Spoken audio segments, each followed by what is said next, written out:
Welcome to Auto Resolve. In this guide, I will show you how to fix the stake for connection lost error 39672690002 on PC, Xbox, and PS5. Fix 1. Check Skate 4 server status. Step 1. Visit EA Help or official Skate social pages. Step 2. Check if servers are down or under maintenance. Step 3. Wait and try again later. Fix 2. Restart game and device. Step 1. Close Skate 4 completely. Step 2. Restart your PC, Xbox, PS5. Step 3. Launch the game again.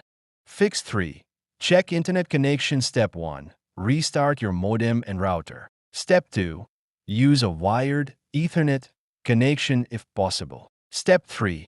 Avoid VPN or proxy services. Fix 4. Log out and log into EA account. Step 1. Log out of your EA account. Step 2. Restart the device. Step 3. Log back in and open Skate 4.